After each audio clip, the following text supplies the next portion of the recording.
buenas noches, ¿cómo están? El saludo también para todos los televidentes que se van sumando en este día. Puntos de vista, iniciamos de una manera un poco diferente porque lo hacemos desde la Expo de Mariano Roque Alonso en compañía de mi gran amigo, compañero Jorge Escurra. ¿Qué tal? ¿Cómo te va? Excelente, Fernanda, el saludo para vos, también para todos nuestros televidentes. Y esta experiencia es inolvidable e increíble para mí específicamente porque estamos en la Expo, Fernanda. ¿Quién antes no vino a la Expo, por ejemplo, a recorrer los pasillos, las calles, recorrer los stands? Y bueno, hoy me toca a mí estar aquí al lado de ustedes y al lado de todos los compañeros que están detrás de cámaras también.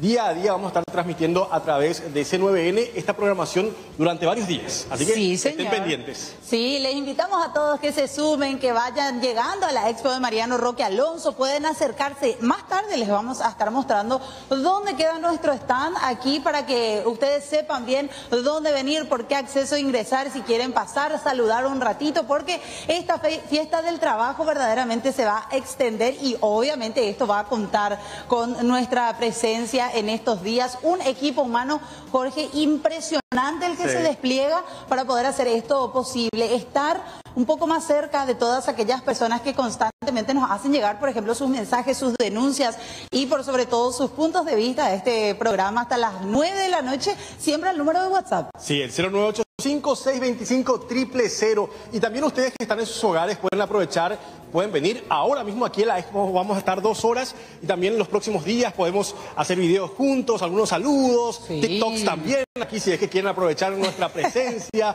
nuestra imagen. ¿Estás para hacer TikTok? Claro, yo sí, me prendo para los challenges de TikTok, así que la gente que quiera venir hasta la Expo de Mariano Roque Alonso, estamos en el stand del Sistema Nacional de Televisión y C9N, aquí en la Expo de Mariano. Qué lindo que es ver y nuevamente después de 2 años de pandemia, Jorge, 2 años en los que no pudimos lastimosamente tener ese contacto con la gente, poder y tener la posibilidad de volver a acercarnos a todos ustedes, de volver a tener este tipo de espacios para compartir con la gente, porque esto verdaderamente, la Expo y la gente que se acerca hasta los diferentes stands, hace nuevamente que reviva esa emoción de tener el contacto con el resto de la ciudadanía, que llega, que mira, compra, aprovecha en esta que es verdaderamente la mayor fiesta del trabajo en el Paraguay, que decíamos, 2 años después, 2 años de pandemia, está reactivándose nuevamente, hay que decir, y de una manera que esperamos sea la más exitosa posible. Exactamente, tenemos que hablar también acerca de las noticias, especialmente del ámbito político, porque ya desde el pasado día viernes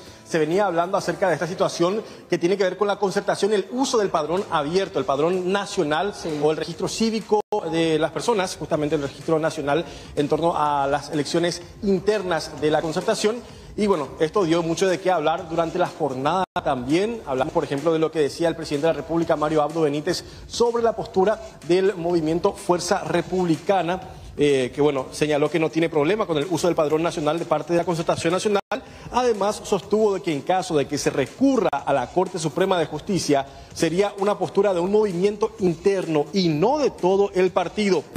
Luego que el presidente de la ANR, Pedro Aliana, declaró que recurrirían ante la Corte Suprema para invalidar la resolución, hablando al respecto, el presidente de la República dijo que no ve ningún problema que el Partido Colorado usara su propio padrón y que la concertación, donde participan todos los partidos políticos, en caso que quieran utilizar todos los padrones, no le parece una catástrofe. El viernes pasado, el Tribunal Superior de Justicia Electoral declaró que la concertación podrá utilizar el padrón nacional para sus elecciones internas en el diciembre de este año. Y también ya, por lo menos por parte del movimiento Honor Colorado, se había dado ya también la información de que ellos también aceptan de que la concertación utilice este padrón abierto, porque todos los inscriptos en el registro cívico puedan participar de las internas de la concertación. Pero ¿te parece, Jorge? Vamos a escuchar lo que era la postura oficial del presidente Mario Abdo Benítez. Él daba declaraciones durante esta mañana y esto era lo que decía. Presidente, ¿hay avance, presidente, del padrón nacional en la concertación, presidente? Y nosotros, nosotros no respetamos el fallo del Tribunal Superior de Justicia Electoral. El partido ya tiene un calendario hecho previo, donde ya hubo un proceso de tacha y reclamo. El partido seguramente va a ir a elecciones con su propio padrón, y yo respeto profundamente el fallo del Tribunal Superior de Justicia Electoral, que le va a permitir a la concertación trabajar con todos los padrones. Bueno, esto era lo que decía Mario Abdo Benítez. Después ya vamos a estar ampliando lo que tiene que ver con las distintas posturas mantenidas por los diversos sectores del Partido Colorado, que están ya sentando posición, decía Jorge, sí, en su gran mayoría por dejar pasar y que pueda llegar finalmente la utilización del padrón nacional, del registro cívico permanente, en donde están inscritos todos los ciudadanos habilitados para votar por parte de la concertación. Sí, la confusión se daba por lo menos en horas de la mañana, ya que el presidente de la ANR decía de que por lo menos iban a presentar primeramente ante la justicia, ante la Corte Suprema de Justicia, ya esta situación de que ellos se oponían al uso del padrón nacional porque decía que era inconstitucional y que atropellaba justamente varios temas puntuales en torno a la ley de poder votar en nuestro país. Sin embargo, finalmente ya en horas de la tarde se dio totalmente lo contrario por parte del movimiento en el que está actualmente el presidente de la ANR, Pedro Aliana, y ya han inclusive sacado un comunicado sobre la postura que tampoco se van a estar oponiendo ni presentando ninguna impugnación en torno a lo resuelto por el Tribunal Superior de Justicia Electoral. Vamos a estar hablando de eso también, ampliando esa información, porque tenemos que cambiar de tema. Vamos a hablar de este control a las tabacaleras, porque nuevamente se plantea el estudio de un proyecto de ley en este tema. Específicamente estamos hablando de que el diputado Edgar Acosta pedirá en la sesión ordinaria del próximo miércoles, como moción de preferencia, tratar el 20 de julio. Estaríamos hablando ya de la siguiente semana, el proyecto de ley que incluye a tabacaleras y clubes deportivos como sujetos obligados de control ante la Secretaría de Prevención del Lavado de Dinero. En este sentido, hay que recordar que el jueves pasado la Cámara de Senadores se ratificó por unanimidad en su versión sobre incluir a tabacaleras y clubes como control, o en este caso bajo el control para prevenir el lavado de dinero, ante las modificaciones que habían sido incluidas por los diputados. ¿Se acuerdan que tanto estábamos hablando de que los diputados restaron prácticamente la atribución a la CEPRELAT y le dieron mera responsabilidad al Ministerio de Industria y Comercio como ente supervisor o contralor? La versión del Senado mantiene el control a las empresas dedicadas a la producción, distribución y comercialización de tabacos, cigarrillos y similares, además de clubes deportivos, uniones, federaciones y confederaciones de diferentes actividades deportivas para los controles de la CEPRELAT. La principal modificación de diputados eliminaba la posibilidad de que se controle la cadena de distribución del tabaco, y es eso justamente lo que un grupo de liberales quiere modificar en la Cámara Baja. Por eso están pidiendo el tratamiento y que se apruebe la versión del Senado y descartar la de los diputados.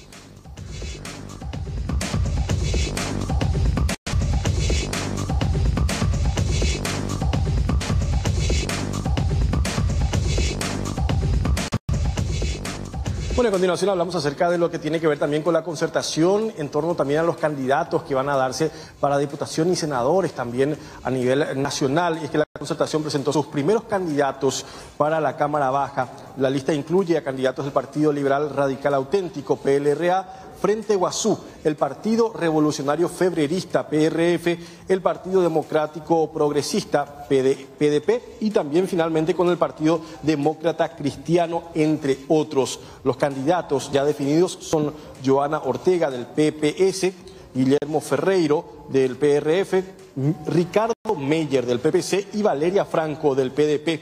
Entre los liberales, los representantes serían Agustín Sayer, Federico Enciso, conectados al efraínismo, Jorge Amarilla y David Jure, quienes están vinculados al presidente Martín Burt, también del PLRA.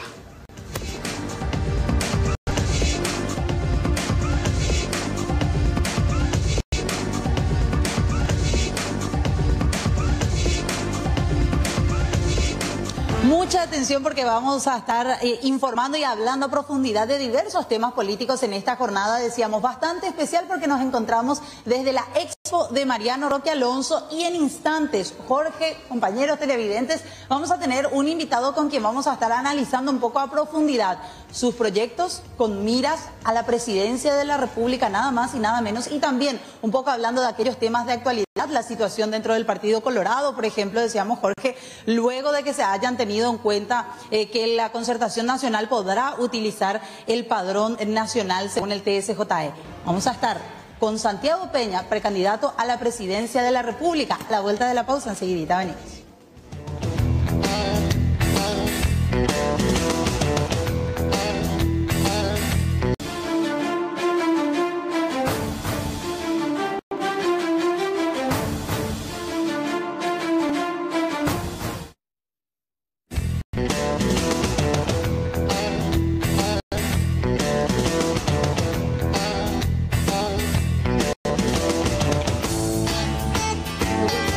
Para continuar con nuestros puntos de vista de esta noche. ¿Qué tal, Fer? Te saludo ahora porque todavía no nos saludamos. Perdón a Santiago. ¿Qué tal, Fer? Bien, bien, Diego. ¿Qué tal? ¿Cómo te va? Mira, ¿Todo bien? no sé cómo me va, no sé, pero cómo vine, menos todavía. Menos. Pero vine. Uno no sabe cómo llega con este tráfico. No, impresionante. Impresionante. Impresionante. Tema también a mejorar para los candidatos. Tema de movilidad. Ahí ya le tiraste el gancho a... Santiago Peña, antes que nada, muchas gracias por estar con nosotros en medio de tanta tarea electoral, ¿verdad? Bueno, esto también es parte un poco, pero gracias en serio. Muchas gracias, Diego. Un placer compartir contigo en este espacio, Fernanda. Un placer volver a compartir contigo. Señor. Estuvimos hace unos meses en el canal. Y bueno, mucha felicidad por este nuevo espacio, Diego. Y bueno, feliz de compartir acá. Es la primera vez que vengo a la Expo desde que se inauguró, así que también una linda oportunidad para recorrer y mirar un poco esta feria, que es la Feria del Trabajo. Yo creo que son momentos difíciles en el ámbito económico, pero siempre es bueno mirar un poco lo que el Paraguay produce, lo que el Paraguay puede realmente hacer. Siempre un motivo de orgullo. Muchas felicidades que estén haciendo el programa desde aquí. Bueno, Santiago, tenemos muchos temas para hablar. Obviamente queremos escuchar propuestas. Vamos a hablar del tema, creo que es la canasta básica, la inflación y la falta de trabajo. Lo principal, a lo mejor en términos de lo que uno podría prometer quizás como candidato. Pero antes también un poco hablar de tu momento político. El tema Carte, que es recurrente, ¿verdad? ¿Qué hace todo el día, Santiago, en el quincho de Carte, tema de meme, tema de Twitter? Y entro en eso porque también te veo picante en el Twitter. Contame un poco de tu día a día. A ver, ¿Estás todo el día ahí? No estoy todo el día. Sí, nosotros tenemos muchas reuniones políticas, ¿verdad? Porque obviamente es un expresidente de la República, es el líder del movimiento. Y también por una cuestión de seguridad se le cuida mucho a él de no tener que exponer. Nosotros también hacemos muchas reuniones en el puesto de comando, ¿verdad? Que está sobre la avenida Aviadores del Chaco. Pero el problema es que cuando nosotros, no es el problema, la coyuntura nos lleva a tener reuniones políticas muy importantes en la casa de él, ¿verdad? Donde él hace oficina. O sea, él no es que tiene otra oficina. Su casa es su oficina, su lugar de trabajo. Así que cuando se ven las fotos, muchas veces son los eventos importantes, cuando recibimos a dirigentes importantes, entonces se ve ahí. Pero realmente me paso mucho tiempo, la mayoría del tiempo estoy fuera, tengo muchas actividades. No, para nada. No, para nada, porque es indiscutible que Horacio Cartes es la figura política más importante del Paraguay, ¿verdad? Ya un movimiento con más de una década es históricamente, y vos sabés, Diego, seguí hace muchos años en la política.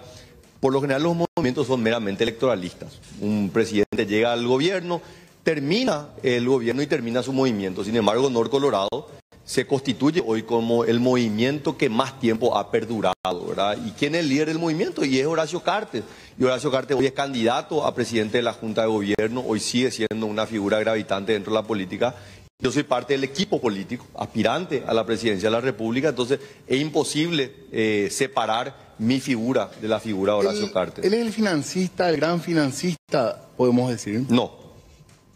Nosotros tenemos 33.000 candidatos, presentó el movimiento Nor Colorado.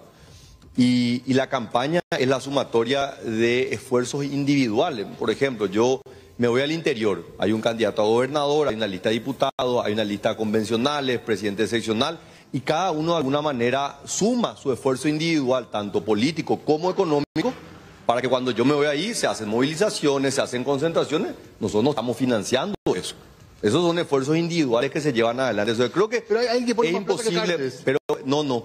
Yo lo que digo es que no es el principal financista. Él por supuesto que aporta su parte porque ¿Qué más pone? y probablemente debe ser de los que más pone por el gran caudal económico, pero no es el principal financista. Si uno ve del esfuerzo colectivo, que es la sumatoria de esfuerzos individuales, yo te puedo asegurar que lo que él aporta no llega probablemente ni al 10% de lo que significa el costo político, digamos, de una movilización. ¿Tu trabajo en Baza se puede considerar parte de eso? No, para nada, Diego. Y yo siempre, y es bueno me pregunte esto, porque cuando yo dejé de ser candidato, cuando perdí las internas, trabajé por Mario Abdo, pero después yo tomé la decisión de no estar en un cargo público, de ir a trabajar al sector privado, el cual tengo las competencias, tengo la formación, tengo la experiencia. ¿Te ofreció, perdón, Mario Abdo? Sí, me ofreció. ¿Le dijiste que no? Le dije que no, que yo había tomado una decisión de no trabajar en un cargo público. ¿Qué te ofreció? Me dijo prácticamente que yo elija lo que yo quisiera, ¿verdad? Si quería ser director de alguna entidad binacional, si quería ser consejero, ¿verdad? Y yo le agradecí muchísimo. Y le dije, mira, yo quiero también de alguna manera, yo tenía ya varios años, casi 20 años en la administración pública, yo quería tener la posibilidad de trabajar en el ámbito privado, ¿verdad? ¿Hace cuánto de eso? Y son casi 5 años. Van a ¿Ya ser el 5 inicio? años. Sí, sí, sí. No, al inicio yo renuncié como ministro de Hacienda en junio del 2017 y nunca más trabajé en el sector público. Sí. Y a partir de marzo del 2018, ¿verdad? Cuando prácticamente ya estaban por terminar las elecciones generales, yo entré como director de una institución bancaria que tengo la formación, tengo la experiencia y es donde he desarrollado mi carrera profesional. Así que para mí ha sido una experiencia tremenda de poder trabajar con empresas grandes, medianas, pequeñas, sector agrícola, ganadero, comercial, industrial y complementar esa experiencia al ámbito público que ya la venía acumulado de casi 20 años con el gran desafío que tiene el sector privado de poder crecer, desarrollar, generar empleo. El gran generador de riqueza en el Paraguay es el sector privado, no es el sector público. Entonces, para mí ha sido una gran experiencia. Entonces, perdón, yendo nomás para después hablar de tu propuesta, pero yendo a ese tema, da la sensación, yo honestamente no lo conozco personalmente, da la sensación de que Cartes no acepta la disidencia o el encontronazo. ¿Vos estás en desacuerdo con alguna idea suya? Yo creo que no es una cuestión, yo creo que está una imagen que se ha generado, Diego, ¿De que ¿verdad? es verticalista? De una persona verticalista. Sí. Sin embargo, eso no se condice con una experiencia que sobrepasa el ámbito político, ¿verdad? Porque Horacio Cartes, antes de haber sido una figura política, ya era un gran empresario, ya era un gran dirigente deportivo, ¿verdad? Y esto no se construye con autoritarismo y con una visión única. Se construye con equipos amplios, con equipos que puedan contribuir en ese esfuerzo colectivo, ¿verdad? Imagínate vos en esta imagen que mucha gente tiene, un Horacio autoritario que solamente diga, ¿vos crees que él le hubiese armado el equipo al Tata Martino, por ejemplo? Yo no me imagino que el Tata Martino, con la experiencia y con el éxito que tuvo, él le hubiese dejado que un dirigente le arme el equipo. Y lo mismo, sí. La construcción de un equipo requiere justamente de visiones amplias. Te voy a dar un ejemplo. Nosotros hoy tuvimos la reunión del Comando Nacional, que es el grupo más amplio, digamos, de la toma de decisiones a nivel político, donde estuvimos analizando el fallo del Tribunal Superior de Justicia Electoral, donde cada uno teníamos nuestras opiniones y todos pusimos sobre la mesa nuestras opiniones, los pros y los contras, y finalmente como movimiento tomamos la decisión. Pero en la cabeza de muchas personas es, no, Horacio Cartes se sentó en la mesa y dijo, esto es lo que tenemos que hacer. Nada más alejado de la verdad. Él no sienta línea así directamente. Él tiene posiciones, pero es una persona tremendamente abierta para escuchar las opiniones de otros y aceptar las opiniones de otros. Entonces, no es que él tiene una posición, yo tengo una posición contraria, no. Él tiene sus opiniones, yo tengo las mías. Pero hay disenso. Por supuesto, Diego, pero tremendos disensos en la construcción de una visión colectiva, que es la sumatoria de visiones individuales, ¿verdad? Donde cada uno puede traer más información o más experiencia, ¿verdad? Y cada uno puede contribuir, ¿verdad? Hay gente que tiene una visión más, no sé, desde el punto de vista de políticas públicas. Obviamente yo tengo más experiencia en el ámbito de políticas públicas, hay gente que tiene más experiencia en el ámbito de la política partidaria, de la dirigencial, ¿verdad? Y ahí vamos complementando y finalmente tomamos una decisión que creemos es la mejor, la más conveniente para el movimiento, para el partido y por supuesto para el país. ¿Discuten fuerte de repente o no? No, siempre con muchísimo respeto y de vuelta, creo que hay mucha honestidad de propósito en esto. Ahora, acá nadie está diciendo esto es lo que me conviene a mí personalmente, no. Siempre hay una visión de vuelta. qué es lo que le conviene al movimiento, qué es lo que le conviene al partido y qué es lo que le conviene al país. ¿El liderazgo de Santiago Peña puede llegar a igualarle en algún momento de llegar a la presidencia al liderazgo que tiene ahora Horacio Cartes o superarle? Y el tiempo dirá, Fernanda, yo creo que el tiempo dirá. Yo creo que tanto yo como Pedro Aliana hemos podido construir a lo largo de los años, ¿verdad? Un trayecto, ¿verdad? Profesional, ¿verdad? O sea, yo ya fui ministro de Hacienda, jefe del equipo económico, presidente del Consejo de las Empresas Públicas, fui director del Banco Central. O sea, a mí me dieron la oportunidad, pero nadie me regaló mi gestión. Y lo mismo ha ocurrido con Pedro Aliana, ¿verdad? Ya dos veces diputado nacional, gobernador, 7 años presidente del partido, 4 veces electo presidente de la Cámara de Diputados. Nadie puede negar el gran liderazgo que tiene Pedro. Y con esa carrera que vos mismo mencionás, Sí. Santiago, ¿te molesta que, no sé si con malicia nosotros los medios, personalmente no, creo que Fernando tampoco, pero que permanentemente se esté, y no quiero usar esta palabra, pero como empleadito de Cuestionando, sí, no me molesta lo más mínimo. No, porque a mí no me gusta ese término, ¿verdad? No, Porque yo todos sé, finalmente somos empleados de pero alguien. finalmente, Diego, ¿sabe por qué a mí no me molesta? Porque de mí no pueden decir que soy una persona corrupta y deshonesta. De mí no pueden decir que soy una persona que no soy una persona idónea, que no estoy preparada para el cargo al cual yo estoy aspirando. Yo aspiro a ser presidente de la República del Paraguay. Yo estoy convencido que tengo la formación y la experiencia para poder ser presidente de la República. ¿Por qué te ganó Mario Abdo? Y yo creo que fue también la circunstancia, ¿verdad? Yo creo que Mario Abdo se instaló desde el momento que él perdió en las elecciones partidarias del 2015. Creo que el desgaste de la enmienda le posicionó a él, había una bandera. Y al final del día, él era una persona que más allá de su parentesco con una figura como lo fue Mario Abdo en la época de la dictadura, él no tenía mayores cuestionamientos porque de hecho nunca había hecho nada. O sea, él nunca administró ni siquiera una farmacia, entonces era una gran expectativa, ¿verdad? Que finalmente, como muchos creíamos, fue una gran decepción porque no tenía el ejercicio del poder. Él, su única experiencia política había sido en un cargo colegiado, ¿verdad? Como el Senado de la Nación. Ahí no hay una responsabilidad personal. Ahí vos no tenés que tomar decisiones. Sos parte de un cuerpo colegiado de 45 miembros. Hoy ese desgaste juega a tu favor, digamos. Claro, totalmente, ¿verdad? Entonces, Porque hoy... hoy desgasta también un poco. Y por supuesto, ¿verdad? Bueno, pero él ya no es más candidato a presidente de la República, ¿verdad? Yo creo que el gran error es tratar de replicar lo que significó Mario Abdo en el 2017 a lo que es Hugo hoy, ¿verdad? Hugo tiene sí un prontuario bastante complicado, sí tiene una carrera política muy desgastada y de mucho desgaste y muchos cuestionamientos, es parte de este gobierno, ¿verdad? Él no puede decir que él va a hacer las cosas diferentes porque él ya es parte de este gobierno, entonces él es la continuidad de este gobierno. ¿En qué momento se traza una línea? ¿Hay alguna situación, algún acontecimiento ya después de esas llamadas primeras, después de que vos hayas renunciado, Santiago, como ministro de Hacienda? ¿En qué momento está el punto de quiebre en el que ya no hay una comunicación y empiezan los ataques? ¿Solamente con la candidatura o pasó algo más? En la relación entre el gobierno y entre nosotros. Abdo Benítez y Santiago Peña. Y yo creo, Fernanda, que hubieron puntos de inflexión, ¿verdad? Mario Abdo, cuando gana, y recordemos, 17 de diciembre del 2017, yo cuando estaba el TREP en cerca del 80% de los votos escrutados, yo le llamo, le felicito, me pongo a disposición, salgo a un discurso, para darle también la tranquilidad, porque estos parecen temas anecdóticos, pero son fundamentales en un país que ha estado siempre muy convulsionado por la política. La gente necesita también que se le dé tranquilidad. Salimos y después, a partir de esa fecha, salimos a trabajar para que Mario Abdo, como manda en la política partidaria, sea el candidato finalmente electo ¿Te arrepentís, en la elección. Santiago? No, ni un poco, porque creo que la alternativa era mucho peor. Pero mantuvimos una relación cordial hasta el 1 de julio, donde no se le permite a Horacio Cartes renunciar para que pueda asumir en un cargo que fue electo y donde la justicia electoral y el tribunal, la máxima instancia judicial, dijeron que él estaba habilitado para ser senador de la Nación, no se permitió. Ahí hubo un primer quiebre. Obviamente el punto de inflexión probablemente de los más bajos fue el juicio político o el intento de juicio político en junio del 2019. Pero le salvaron. Claro, donde se salvó gracias al movimiento Honor Colorado y al líder del movimiento Horacio Cartes, cuando la oposición se estaba repartiendo ya cargo en el Poder Ejecutivo. Acuérdense, Layano era presidente de la Cámara del Senado y iba a asumir como presidente de la República. Y a partir de ahí, o a partir de diciembre del 2019, se inicia el famoso proceso, la operación Cicatriz, que lidera por el lado de Añetete José Alberto Alderete y por el lado de Honor Colorado el líder Horacio Cartes. Entonces, a partir de ahí empezó a haber una serie de diálogos de armonía que nos permitió llevar al partido a lo que fue la operación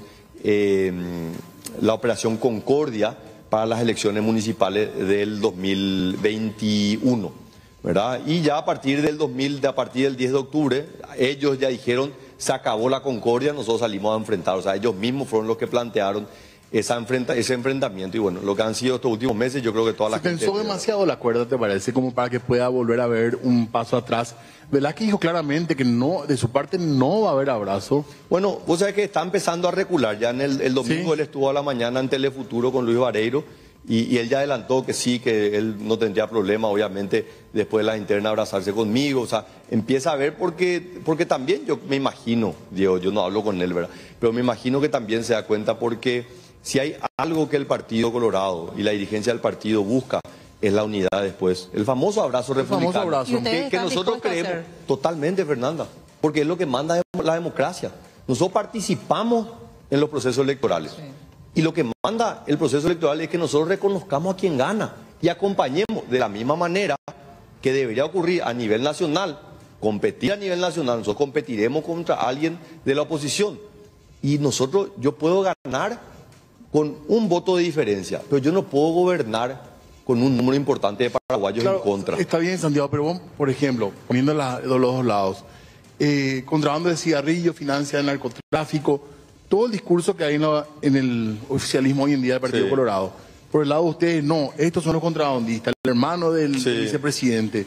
O sea, no es que vos me estás diciendo, entendemos distinta la doctrina colorada. No, no es una cuestión doctrinaria. Pero yo te pregunto, Diego, Horacio Cartes fue candidato hace 10 años. Hace 10 años fue candidato. Estos cuestionamientos no son nuevos. ¿Dónde estaba Mario Abdo hace 10 años? Estaba pegado a Horacio Cartes, era candidato al Senado de él. ¿Dónde estaba Hugo Velázquez? Estaba pegado a Horacio Cartes, era candidato a diputado de él. O sea, los argumentos que ellos hoy esgrimen son argumentos simplemente por una cuestión política. No son banderas que ellos levantaban hace 10 años. ¿Eso por la billetera de Cartes? No, yo creo que es una cuestión política, meramente política. ¿De liderazgo? Totalmente. Y yo creo que el mayor error que tienen algunos actores, principalmente de la oposición y dentro del oficialismo, es creer que el liderazgo de Horacio Cartes radica solamente en el caudal económico. ¿Te molesta el tema del cigarrillo? Porque ese es un tema también clave. No. ¿Es cierto que vos dijiste que no hay lavado en Paraguay? No, mentira. Yo lo que dije es, nosotros estamos analizando una problemática en particular, y no solamente del cigarrillo. Nosotros hablábamos de las ventas en frontera de electrónica, de perfume, de bebidas alcohólicas, productos que suman y están registrados dentro de la balanza comercial de Paraguay y los registros oficiales del Banco Central de 4.000 millones de dólares, productos importados o fabricados en el Paraguay, que pagan impuestos en el Paraguay, que generan mano de obra en el Paraguay, pero que vienen consumidores brasileros que compran y que llevan al Brasil. Ahí no hay lavado de dinero. Sí hay lavado de dinero cuando hay un paraguayo que se va y compra productos en Clorinda y trae de manera ilegal, afectando a empresas paraguayas y a industrias paraguayas que pagan impuestos y que dan mano de obra. Pero también contrabando legalmente hablando, sacar productos por la ley. No, porque no hay impuestos. No hay impuesto a la exportación. Entonces la gran pregunta es si se encuentran productos fuera de una zona primaria. Ahora, si vos le encontrás a alguien en el medio del río, andá y agarrarle a esa persona. Pero el contrabando no puede derivar en el lavado. Pero vos no podés atacar a la producción nacional. Porque con ese mismo argumento, entonces también tenemos que atacar a la importación de electrónica, de bebidas alcohólicas y perfume. Y nadie dice nada de eso. Saliendo así del estricto legalismo. Sí. Tabesa produce muchísimo más cigarrillos de lo que puede vender en Paraguay y lo que exporta. ¿Y vos crees que los celulares que se importan en Paraguay son de Paraguay? No. ¿Y vos crees que el whisky que viene a Paraguay, el consumo en Paraguay? Santiago, pero Diego, no me estás diciendo, hablemos del tabaco y luego hablemos de lo Diego, otro. Vos estás queriendo agarrar esto, una cuestión política. Quiero la respuesta sincera tuya nomás. Y la respuesta sincera es que el Paraguay se desarrolló comercialmente a través de las ciudades de frontera que se convirtieron en un pulmón económico del Paraguay y que está consagrado en el mismo tratado del Mercosur. En el año 91 se le dio a Paraguay y a Uruguay una concesión que le dio a Argentina y Brasil por ser los dos países de mayor desarrollo relativo. Le dijo, nosotros le damos la concesión para que haya un desarrollo de comercio de frontera, para que ellos puedan vender con un sistema impositivo mucho menor. Nosotros vamos a cobrar impuestos altos para el tabaco, para el alcohol, para la electrónica. Pero ¿saben qué? Paraguay y Uruguay pueden vender con un régimen tributario más bajo para dinamizar el comercio en esos lugares. O sea, eso está explicado. O sea, si vos me decís, Santiago, no, por matar el tabaco, que es una industria nacional que genera empleo y paga impuestos, vamos a matar ese modelo, yo te cuento que el Paraguay va a entrar en una recesión tremenda, porque en esa misma lógica también tenemos que dejar de vender electrónica, tenemos que dejar de vender bebidas alcohólicas, tenemos que dejar de vender perfume, que hoy le dan un ingreso tremendo al fisco y generan menos empleo que la industria del tabaco, porque la importación no es lo mismo que la industria nacional, ¿verdad? Pero la lógica tiene que ser la misma, no podemos simplemente, porque Horacio está en ese negocio, entonces vamos a atacar ese negocio. Pero hay que personalizar. Pero se personaliza. Vos sabés, Diego, hace cuánto el Paraguay está en la industria del tabaco. No, claro, que empezó hay muchos actores, no, por supuesto. Acá estamos hablando de la década de los 60.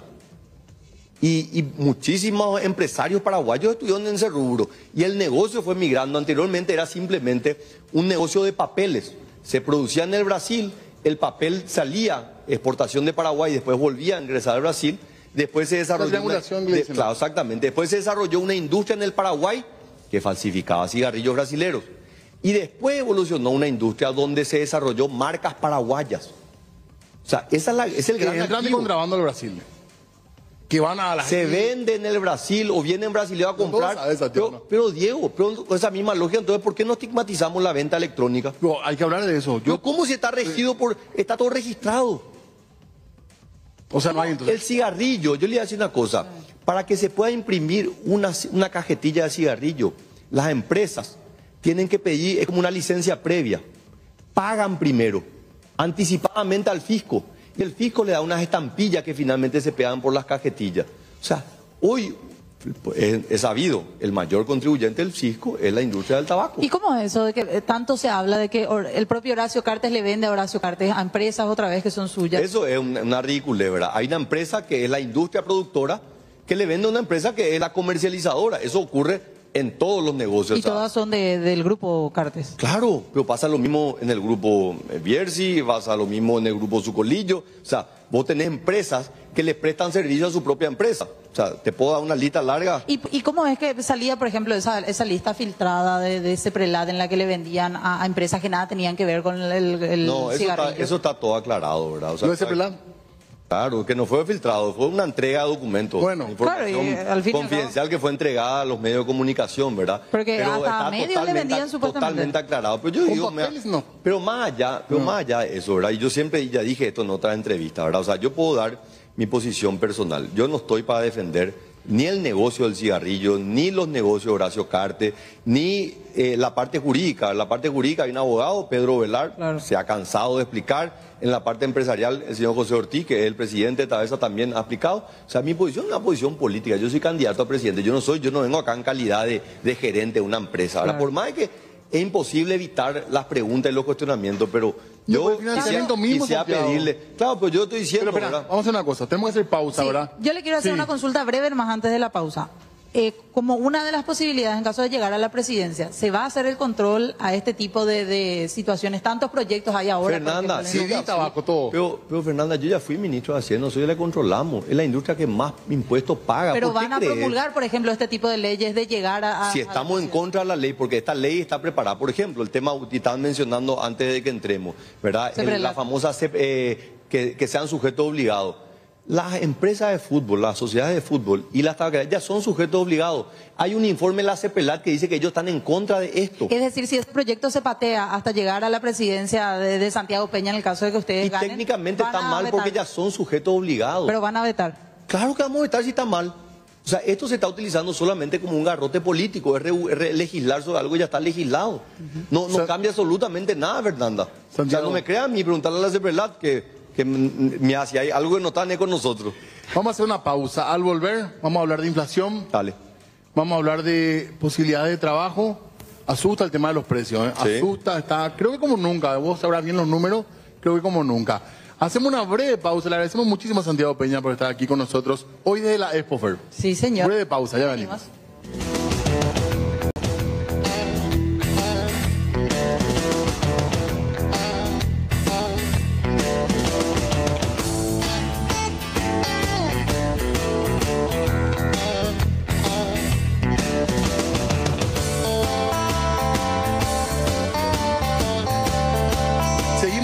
Aquí en la Expo, estamos en Roque Alonso, estamos con Santiago Peñafer disfrutando una charla política, podemos decir, ¿verdad? En medio de la lluvia, encima. Se vino la lluvia aquí por zona de Mariano Roque Alonso. Está grande la Expo, aparte que realmente hacía mucho que no, bueno, todo hace mucho que no venimos, evidentemente, pero realmente creció y está bastante imponente. Santiago, gracias de vuelta. Sabemos que tenemos una agenda apretada y hoy fue un día importante también porque podemos decir que aceptan lo del Tribunal Superior de Justicia Electoral como término. A ver, permitidme separar la discusión. Sí. Hay una discusión jurídica que nosotros no aceptamos. Nosotros creemos que fue un error y yo creo que los dos nuevos ministros de la justicia electoral empiezan con el pie izquierdo, ¿verdad? Ellos llegaron con un voto casi unánime del Congreso en el proceso de ratificación. Sí. Y yo creo que el caso más notorio es el de César Rosell, donde él tiene inclusive la publicación de un libro donde él establece la tesis que los partidos de la concertación tienen que elegir sus candidatos sobre los padrones de la concertación.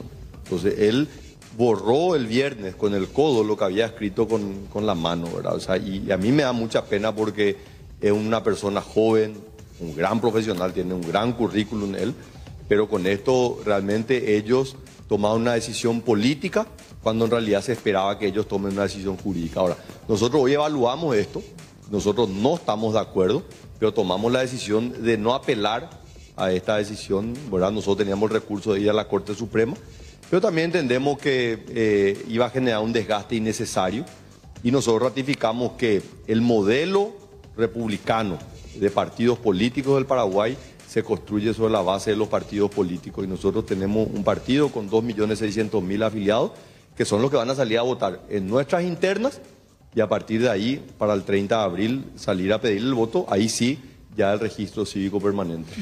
Saliendo de esto, para hablar más del tema de canasta, del día a día, porque la gente a veces, realmente los números macro, claro que importan, entendemos la relación, pero en el día a día la lucha es otra. Y preguntan mucho ahí al WhatsApp, tenemos el WhatsApp habilitado y por ejemplo, excelente la exposición de Peña, pero quiero saber cómo va a ser para mejorar salud, educación y seguridad que están en terapia intensiva, dice esta persona. Fundamental, ¿verdad? Y es cierto, nos pasamos la primera mitad del programa hablando de los problemas de los políticos, ¿verdad? Y problemas que generan los mismos políticos, ¿verdad? No estamos hablando de los problemas de la gente.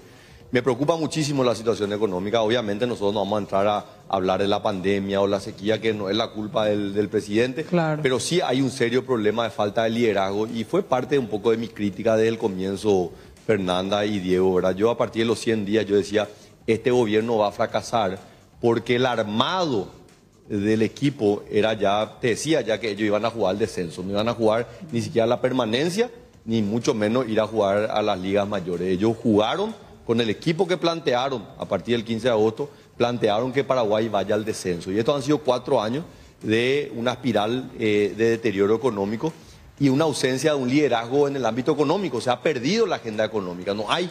O sea, yo fui ministro de Hacienda, a mí me tocó también tener que enfrentar momentos difíciles. Son grandes técnicos, tanto el presidente del Banco Central, fue mi colega, mi compañero en el Banco Central, tanto el ministro de Hacienda, que fue mi viceministro cuando yo era ministro, un gran profesional, pero esto requiere más que un conocimiento técnico, poder generar confianza. Y este gobierno prácticamente perdió toda la credibilidad y toda la confianza y eso se siente en la economía. Así que creo que esto es lo que hoy está por ejemplo. ¿Es el factor real o...? No, yo te iba a decir una cosa. La inflación es siempre un fenómeno monetario. Acá se dice, no, el problema de la inflación es el precio del petróleo. Mentira. Siempre es un fenómeno monetario. Si en Argentina hay 50% de inflación, es porque el gobierno usa la maquinita de imprimir. Y acá en Paraguay imprimimos. No imprimimos, pero la pandemia y la ley de emergencia le dio al gobierno y al Banco Central la capacidad de inundar de liquidez el mercado financiero. Y nosotros en diciembre del 2020, hacia finales del primer año de la pandemia, en un evento que se denomina Basanomics, nosotros le alertábamos al gobierno y al Banco Central que ya habían indicios de que la economía se estaba calentando y que iba a haber un aumento de la inflación. No nos hicieron caso, el primer ajuste se da en agosto, 8 meses después. A partir de ahí le vienen persiguiendo de atrás. Y la inflación tiene una particularidad que genera, la inflación presente genera expectativas de inflación futura, ¿verdad? Entonces eso es súper perjudicial. Entonces, hoy, ¿qué es lo que está pasando? Con una inflación que sigue subiendo mes a mes. O sea, la inflación hoy está en casi 12%. Este es el nivel más alto. O sea, eso que la gente siente en su bolsillo es real. Este es el mayor encarecimiento de la canasta básica que nosotros habíamos visto, no sé, en 20 años. ¿Y qué se puede hacer para eso? Y hoy el medicamento, la medicina que hay que, más o menos. la medicina que hay que implementar es una medicina muy costosa en términos económicos y sociales, porque es un ajuste de tasas, que es lo que está haciendo hoy el Banco Central, está aumentando las tasas de interés. Pero al aumentar las tasas de interés también encarece el acceso al crédito, se limita el acceso al crédito. Hoy es muy difícil conseguir crédito, entonces las empresas no venden, tienen deudas que vienen acumulando de la pandemia que no están pudiendo refinanciar y esto le va a llevar lastimosamente a momentos difíciles muy importantes todavía para adelante. Y en seguridad, tanta gente, vamos viendo nosotros en televisión, circuitos cerrados, desde robos menores hasta robos multimillonarios. A la patrullera le falta el combustible, a las comisarías le faltan patrulleras o le falta personal. ¿Qué hacer en ese sentido? Y es la contracara del malestar económico. El malestar económico tiene la contracara que aumenta la inseguridad. Yo no te iba a decir que todos los que salen a cometer un delito hacen por necesidad, porque hay mucha gente que son nomás los delincuentes, ¿verdad? Pero hay una gran mayoría que ante la desesperación y sale a ver cómo puede llevar un plato de comida a su casa. Ahora, nosotros tenemos que atacar la raíz del problema, que es la falta de oportunidades económicas, mejorar la economía, que aumente de vuelta el empleo, pero también tenemos que fortalecer nuestros cuadros policiales, ¿verdad? Yo tengo una crítica ahí muy fuerte sobre este gobierno, porque ustedes recordarán que una de las primeras medidas del primer ministro del Interior, Juan Ernesto Villamayor, era quitarle las capuchas a los linces, que tengan su nombre, cuando ese no fue un invento nuestro, esa fue una experiencia exitosa que se trajo de Panamá. ¿Por qué? Porque Panamá tiene particularidades similares a Paraguay, tiene una población pequeña, entonces la policía, cuando sale a responder a un acto delictivo, muchas veces se encuentra con un amigo, con un pariente, entonces no le tiene que conocer. Por eso tiene que usar un pasamontaña y no se tiene que ver la identificación. Pero bueno, es parte un poco del enfrentamiento que ha tenido este gobierno con nosotros. Hubo pues también hay muchos problemas con la desconfianza misma que se creaba de la ciudadanía hacia también la policía. Yo no sé, te soy honesto, yo creo que en el caso de los linces era un orgullo, todas las ciudades pedían que los linces vayan porque automáticamente cuando llegaban los linces los niveles de delincuencia disminuían. El trabajo cuando se dice generar fuentes de empleo parece casi una poesía. ¿Qué generar? ¿Se puede realmente desde un gobierno generar fuentes? Yo creo que sí. La economía paraguaya, 85% del sector privado. Entonces vos decís, pucha, ¿y qué influencia puede tener el sector público? Pero en realidad ese 85% que genera las condiciones se mueve en base a las condiciones que genera el sector público. Condiciones como transparencia, honestidad, celeridad en los trámites, idoneidad de las personas que estén en los cargos. Este gobierno carece totalmente de idoneidad, carece totalmente de credibilidad y eso lleva a que el empresario, al no tener reglas claras, y simplemente se repliega. Yo te aseguro, Diego, que a partir del 15 de agosto del próximo año va a cambiar el ambiente, las expectativas. Obviamente, yo estoy confiado que voy a llegar a ser presidente de la República y yo voy a generar las condiciones para que el empresario paraguayo principalmente salga a invertir, y si el empresario paraguayo invierte, el extranjero también va a venir. Este modelo agroexportador tiene que seguir así como está.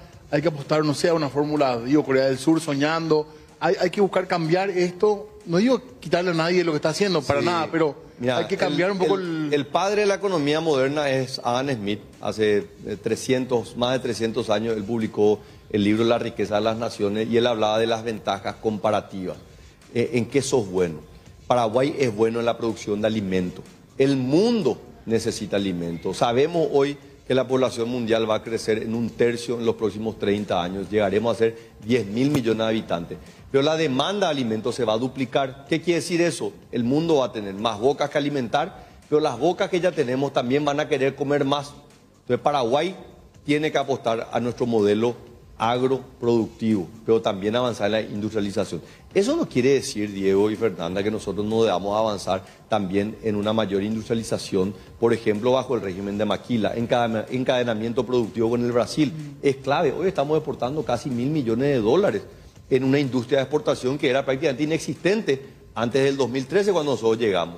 Así que yo creo que se puede generar... Es compatible, digamos, aparte. ¿Cómo? Es compatible, yo lo que decía. Súper compatible. O sea, nosotros tenemos que apostar y darle fortaleza a nuestro modelo productivo, donde somos muy buenos, donde Paraguay tiene buena tierra y buena capacidad productiva para crecer en alimentos, diversificar nuestra oferta, porque no solamente ganadería vacuna, hoy también Paraguay tiene un potencial aviar, también porcina, o sea, tenemos ese potencial de diversificar dentro del sector pecuario. Lo mismo dentro de la agricultura, no solamente soja, la soja es importante, pero también tenemos que apostar la producción de arroz, que tiene un potencial para crecer enorme. Y después todo el crecimiento que está por fuera del sector agropecuario. Quiero darle un poquito de participación acá a la gente, porque está el número de WhatsApp y dicen, por ejemplo, algunos, para mejorar la situación económica se debe sacar e investigar a las personas que están manejando la parte administrativa. Dice, hay mucha desconfianza, no sé si ustedes ven eso también en medio de las campañas, los recorridos que hacen, desconfianza por parte de la ciudadanía hacia sus autoridades. Sí, hay una tremenda desconfianza y justamente por lo que hablaba yo hace un ratito. Parece que la política es los políticos hablando de los problemas de los políticos y nadie habla de los problemas de la gente, ¿verdad? Que es un poco la respuesta que nosotros queremos dar, ¿verdad? A mí no me sirve nada simplemente criticarle a Marito o a Hugo, él no es mi lucha. O sea, mi lucha es como... mucho también. No, pero, o sea, yo critico no a las personas, yo critico a las acciones que ellos hacen, en el ánimo de resolver un problema genuino de la gente. Pensando en el futuro. Claro, ¿cómo bajamos nosotros el costo de la canasta básica? Como idea, Fernanda, nosotros de 200 millones de dólares hoy pagamos para importación de locote, cebolla, o sea, y nosotros tenemos un problema que nos entran productos de contrabando y tenemos la posición donde el gobierno es probablemente uno de los principales promotores del contrabando. Entonces, y sí, es una posición política contra el hermano del vicepresidente, pero hay una razón, nosotros le destituimos a él, le pasamos a retiro por sus vínculos con el contrabando. Este gobierno lo incorpora y lo promueve. Hablamos de salud, nos falta hablar un poco de salud y educación todavía. ¿Crees en la educación integral? ¿Qué tipo de educación pensás? ¿Cómo proyectás eventualmente, Santiago? Nosotros tenemos que entender de dónde venimos para entender hacia dónde estamos y dónde queremos ir, ¿verdad? Paraguay hace una reforma de la educación pública en los 90, donde el foco era la expansión, la cobertura. Anteriormente, vos te ibas a una ciudad y había hasta 3er grado, no había profesores para el 4º grado. Entonces el chico tenía que o venir a la capital o dejar de estudiar.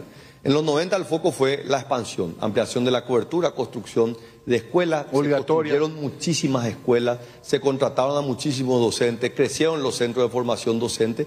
Hoy el foco es la calidad. Y dentro de ese proceso de mejorar la calidad, tenemos información que es demasiado evidente. Por ejemplo, baja cobertura de maestros en la educación inicial, que es el preescolar, el 1er grado, el 2º grado. ¿Por qué? Porque es más difícil formar un docente, ¿verdad? Tiene que ser un docente parvulario. Entonces, claramente tenemos que atacar esa ausencia docente, hay que darle una prioridad. Porque hoy está demostrado que el niño que fue al preescolar, cuando llega al 5º grado, aprende mucho más rápido. Versus el chico que se fue recién al 1er grado. Entonces, ese es un tema central. Tenemos que trabajar también en el mejoramiento de los centros de formación docente, los mecanismos de entrada. Este no es solamente un problema de la educación pública, es un problema de la academia policial, de la academia militar, para generar mejores cuadros también de las fuerzas de seguridad. Y después tenemos que atacar también un problema que es a nivel de la educación terciaria. Tenemos que mejorar, ahí hay muchísimo por mejorar en la asignación de recursos, en cómo se destinan los recursos. Yo fui, y en esto yo me involucré personalmente, en el 2015, cuando hubo la manifestación de los estudiantes de colegio con la toma de los colegios, yo le pedí a la querida Marta Lafuente, que en paz descanse, que me quería sentar con ella, porque ya anticipaba que el principal pedido iba a ser que en el Paraguay se gasten 7% del PIB en educación y ahí solucionamos los problemas. El problema no es la plata, es cómo gastamos la plata. Si nosotros mejoramos el mecanismo de asignación de recursos, ahí podemos asignar más recursos. Pero asignar más recursos sobre un modelo que es ineficiente no tiene ningún sentido. Los índices de pobreza, quería decir, Ferberón. ¿Y en salud también? En salud pasa algo similar, Fernanda. Nuestro modelo no es que está mal diseñado, quedó desfasado en el tiempo. Nosotros tenemos el mismo sistema de salud pública que se pensó en los 60, con una población más pequeña, una expectativa de vida más baja y complejidades de salud pública mucho menores. Y ahora dicen que igualaron las camas, ustedes van a hacer algo más, no, aumentar, hay que redoblar. cambiar el modelo. Y esto es similar a lo que hizo Uruguay hace unos 15 años, ¿verdad? El ministro de Salud hoy es regulador de la salud pública, pero también es un proveedor, es como que se controla a sí mismo. No puede. Tiene que haber una institución pública que preste servicio de salud pública y maneje los médicos, pero también tiene que haber otros prestadores que puedan prestar salud pública, ¿verdad? Y hay ya innumerables casos de éxito, ¿verdad? La integración de los sistemas, integrar el Ministerio de Salud con IPS, lo mismo con el Hospital de Clínica, que hoy trabajan de manera independiente. Entonces el ciudadano no entiende cuál es la diferencia, finalmente se va deambulando de una clínica en otra sin tener la asistencia, ¿no? Dicen algunos que más allá de cualquier diferencia, izquierda, derecha, lo que sea, en Paraguay, por ejemplo, el gran problema es la pobreza. La reducción de la pobreza es el gran desafío. Es inaceptable que un país que tiene la capacidad de alimentar a 80 millones de habitantes en el mundo tenga 2 millones de paraguayos en la línea de pobreza. Es inaceptable. O sea, la pobreza no es una condición en el Paraguay. Es simplemente la ausencia de políticas públicas que busquen romper el círculo vicioso de la pobreza. Tenemos que cerrar nosotros. O sea, se puede solucionar rápidamente el problema de la Te vamos a invitar pobreza. de vuelta, ¿verdad? Claro. Y si pasa la interna, te vamos a invitar de vuelta otra vez. Podemos hacer un juego rápido. Claro. Sí. Rápidamente, ¿verdad? Ministro de Hacienda, eventualmente. Mira, yo creo que es una... Para jugar, sin mayor No, yo creo no que ahí- Santiago Peña. Pero yo creo, no Santiago Peña. Yo creo que es una pésima práctica decir buenos días antes que amanezca, ¿verdad? Acá hay que No, pero ganar. tiene un nombre, una hay que persona que te ganar. gusta. Fernández. Yo no tengo ningún problema en decir, yo creo que el mejor economista del Paraguay y uno de los mejores de la región es Carlos Fernández Baldovino. ¿Y el que, más Doctor en- entiende, el que más entiende de salud? Hay mucha gente en salud. Yo te decía, en salud pública hay realmente gente dentro del mismo ministerio con mucha experiencia. Se nos fue el tiempo. Actuales. Sí, claro. Actuales. ¿Y Sí. educación? Educación pasa lo mismo, ¿verdad? Mira, yo te voy a dar mi testimonio. Cuando yo era director del Banco Central, me nombran ministro de Hacienda, me fui solo al Ministerio de Hacienda. Yo podía haber llevado una legión de economistas del Banco Central, no llevé ni uno, porque estaba convencido que dentro del Ministerio de Hacienda estaban las personas calificadas y preparadas. Lo mismo hay dentro de cada una de las instituciones públicas. Esa es la gran ventaja que yo tengo. Yo conozco la administración pública, yo le conozco a las personas que están dentro del Ministerio de Educación, le conozco a las personas que están dentro del Ministerio de Salud, que son con ellas con las que voy a trabajar. Yo no necesito un intermediario que me venga a decir quién es bueno y quién es malo. Yo les conozco. Tenemos que irnos, ¿verdad? Y ya ahora sí para cerrar. ¿Viste tipo los sorteos de copa? Los futboleros saben bien. Mirar los rivales, que me toque este, que no me toque este. ¿Estás mirando la concertación? Sí, miro. ¿Tenés un preferido a enfrentar? Claro. ¿Quién? Efraín. ¿Crees que sea? Claro. ¿Y quién crees que sea su vice? No sé, ahí él está, yo creo, en un callejón sin salida, ¿verdad? Porque al que elija van a haber muchos que se van a enojar, ¿verdad? El primero ya fue Hugo Tigarribia, ¿verdad? Que él estaba convencido que él iba a ser. Ya el primero en enojarse. Nos vamos. O sea, Muchas- no nosotros. Sí. Se va el candidato. Salud. Muchas gracias, Fernanda. Gracias, Diego, un Ángel. placer y Muy realmente un amable. saludo grande para toda la audiencia. A todo tu equipo también, muchísimas gracias a Muchas todos que gracias. vinieron acá y laburando también intensamente en prensa. Hacemos una pausa, nosotros va a ser breve y después seguimos con más puntos de vista.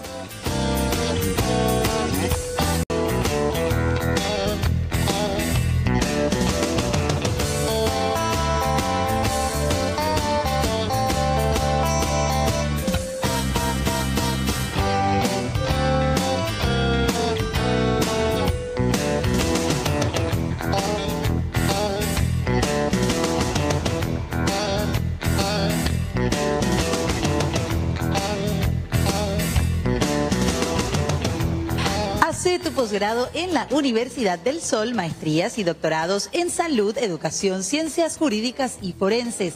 Llama al teléfono 021-371-371 o escribí al WhatsApp 0972-180-064. Están ubicados sobre Quinta Casi 14 de Mayo en el barrio obrero de Asunción. Universidad del Sol, hace realidad tus sueños.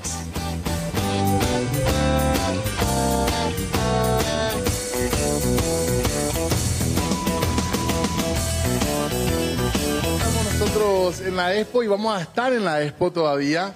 Así que a la gente que va a venir por acá les esperamos en nuestro stand. Si uno entra por la entrada principal, digamos, será la segunda... Acceso número 2. El acceso número 2. la segunda calle. A como 50 metros nada más estamos. Acá les esperamos para charlar, por supuesto, en vivo. Y también, por supuesto, para que nos escriban siempre a nuestra línea de WhatsApp que está habilitada también acá. Sí. Salimos de los estudios, hemos salido de nuestros estudios, pero con nuestro WhatsApp a mano. Con el WhatsApp infaltable a mano. Claro De hecho, que que la gente ya iba allí hablando.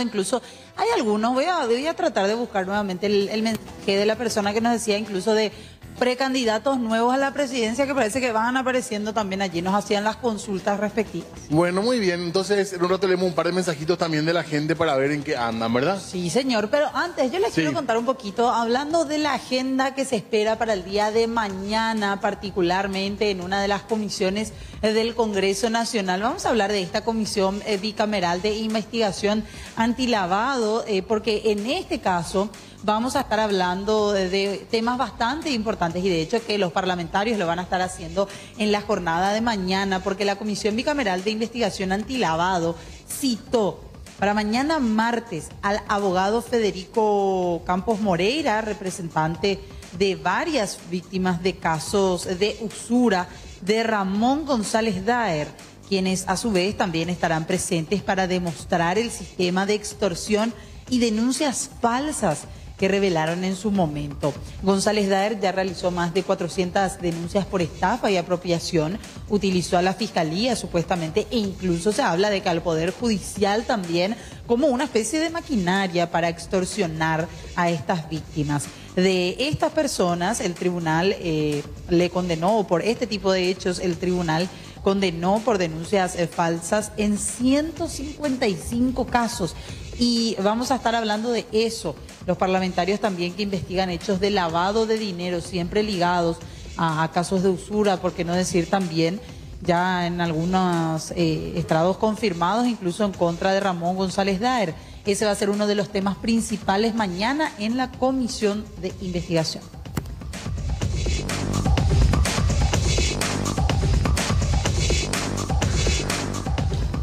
Y seguimos informando y a continuación hablamos acerca de la situación que se presenta en la zona de Pedro Juan Caballero, donde se tendrá que elegir un nuevo intendente. Esto obviamente luego del homicidio del anterior, quien falleció hace ya unos meses. Se trata justamente de las elecciones que van a ser desarrolladas el próximo 30 de octubre y el Tribunal Superior de Justicia Electoral ya anunció esta fecha y además otras fechas y horarios para la elección, proclamación y asunción del nuevo intendente de la ciudad de Pedro Juan Caballero, capital del departamento de Amambay. El cargo ocupará la vacancia que dejó José Carlos Acevedo, quien fuera asesinado por sicarios. Las internas para designar a los candidatos se realizarán simultáneamente el 18 de septiembre de 7 a 16 horas. Las elecciones serán el 30 de octubre de 7 a 17 horas y la proclamación del nuevo intendente será el 2 de noviembre. La toma de posesión del cargo y juramento se realizará el 4 de noviembre, 2 días después justamente de la proclamación del nuevo intendente de la ciudad de Pedro Juan Caballero.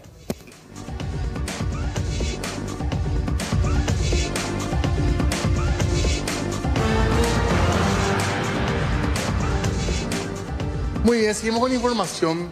Realmente uno no sabe cuando uno es chico sobre todo te dicen esto es lo último que te faltaba o lo único que te faltaba. Sí. O el colmo ya te dicen, por ejemplo. ¿Cuándo va a ser el colmo en nuestro país? Yo no sé. Después de los últimos hechos que pasaron, la verdad que más o menos tenemos una idea. Pero atiendan bien esto. El defensor del pueblo comentó que tuvieron que recurrir a un usurero. La defensoría. ¿Por qué? Para poder financiar un viaje, tuvieron que recurrir, como no tenían crédito de Hacienda, tuvieron que recurrir a un préstamo de un usurero, así como suena. Así que les comento la información, un poco con los detalles ya, de lo que se daba a conocer el día de hoy. El defensor del pueblo, Miguel Godoy, denunció que la institución a su cargo debe 158 millones de guaraníes a usureros. ¡Apa! Perdón, pero no puedo terminar esto. Porque tuvieron que pedir prestado dinero para un viaje oficial a República Dominicana, donde participaron de un congreso. Esto, según dijo, es por culpa de una persecución del Ministerio de Hacienda que les recortó en gran medida su presupuesto en el orden de los 3.000 millones de guaraníes. Miguel Godoy, el defensor, refirió que solo les dejaron los rubros correspondientes a salarios, pero no para alquileres, por lo que corren riesgo de ser desalojados. Ni Dios para pagar el mío. teléfono tienen. Atiendan bien. Están a punto de perder la línea telefónica. Esto sin contar los rubros destinados a viáticos y otros gastos ocasionales.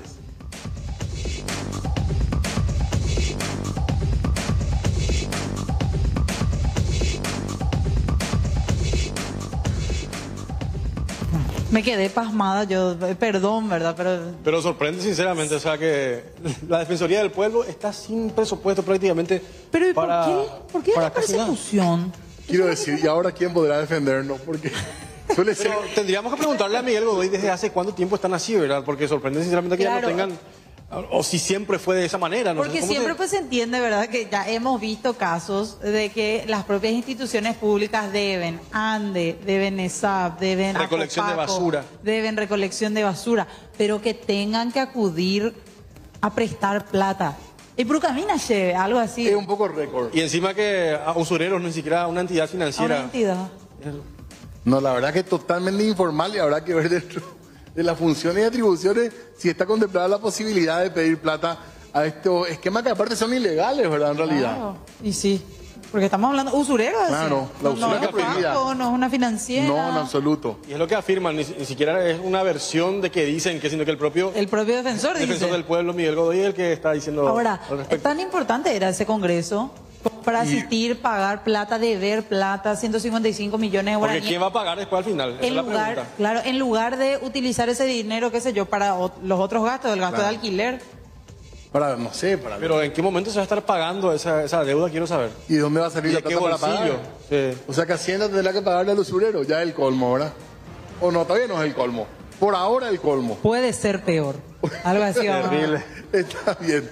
Ahí está, 20 con 15 minutos habilitada nuestra línea de WhatsApp también, 625-000-0985, para poder charlar un poquitito. Y también, ya que hablamos de charlar, recorrer noticias un poco, positivas, claro, ahora ya. Y recorrer un poco la después también nosotros. O sea, no nosotros acá sentaditos, Claro. calmos. Yo ya salí a Ella recorrer pegó un la poquito. vuelta, parece, ¿verdad? Sí, Estuve comiendo ya probando hay una fotos ya, cosita, hay sí. fotos ya. Ah, ¿en serio? Como si- Comiendo. Y Jorge se va después a no olvidar que él no cuenta acá cuando estamos afuera, pero Hay que- en el estudio hay él que cuenta que se va cargar. al gimnasio. Claro. Hay que cargar energía. Y así La te gente desmayado tiene en el gimnasio. claro, Un para que, quemo. para que no me desmaye o algo así. ¿Quién está por la... Alejandra Pereira Sí, vamos a está darle. por exteriores. Así que Alejandra, contigo. ¿Desde dónde, Alejandra? Buenas noches. Buenas noches, compañeros, ¿cómo están? Un cordial saludo también para todos los televidentes. Y estamos recorriendo aquí la expo con Lorenzo Galeano y les quiero comentar que ya hace frío, ya refresca bastante. Pueden observar cómo todos los que ya llegan ya vienen con abrigos que ayer no tenían. Esperen un ratito, quiero hablarles. Un ratito nomás. Que justo estamos en vivo, señora, ¿cómo está? Súper bien, súper. ¿Ustedes acaban de llegar o ya estuvieron recorriendo? Y desde las 7:30 más o menos que estamos por acá. ¿Y qué le está pareciendo todo? ¿Cómo están pasando? Espectacular, súper bien. Los chicos ya se fueron a la parte de los juegos. Sí, ¿Qué fue lo que más te gustó? y todo. Todo. Sí. ¿De dónde están viniendo? señor? De Fernando de la Mora. ¿Y cómo está viendo la organización luego de 2 años también que se vuelve a habilitar? Y la verdad que está muy buena organización. Y aprovechando también que los chicos están de vacaciones. Están de vacaciones, por suerte, gracias. Listo. A ver, y vamos a conversar con ella, que le animó a la mamá para que pueda conversar con nosotros. ¿Tu nombre? Jade. De comentarnos cómo están pasando. Muy bien, es muy divertido todo. ¿Qué fue lo que más te gustó? La parte de los juegos. ¿De los juegos? ¿Cuál fue el juego que más te gustó? Y es esa cosa que se da la vuelta. Ese que tiene los caballitos. Ah, no, ¿cómo se llama? El carrusel. El carrusel. Sí, Perfecto. Bueno, ¿con quién viniste? ¿Con toda la familia? sí. Qué bueno. ¿A quién le querés mandar saludos? A mis hermanos que seguramente estaban mirándonos. No viniste con todos tus hermanos. No, algunos se quedaron en mi casa. ¿En serio? Bueno, hay un saludo de Fernando de la Mora que están viniendo. ¿Tu nombre? Guada. Guada. Comentanos cómo están pasando, qué tal todo. Todo tranqui. Todo tranquilo. Hace un poquito de frío, pero se aguanta. Sí. ¿Están cansados todavía? ¿Caminaron mucho? queremos correr todo. ¿Todavía muchísimo les falta? Sí. Espectacular. Muchísimas gracias. Gracias, chicos, por quedarse. ¿Cuál es tu nombre? Vení.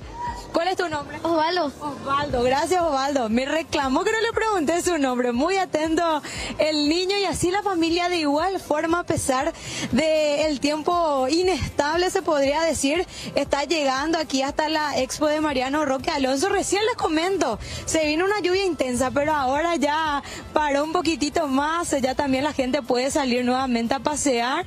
Vamos a ver si podemos acercarnos acá a la gente. Buenas, un ratito señor, te quiero molestar, estamos vivos para hacer 9N, vino con toda la familia. Sí, vinimos un poco a mirar, todo muy lindo el ambiente y realmente todo... ¿Cómo la están pasando? ¿Algo que les llamó la atención en esta oportunidad? En realidad que la organización realmente está bien organizado, limpio por sobre todas las cosas, ¿verdad? Y un ambiente muy saludable. ¿Y los chicos ya se pasaron mucho? Disfrutaron muchísimo. ¿Todavía no se cansaron?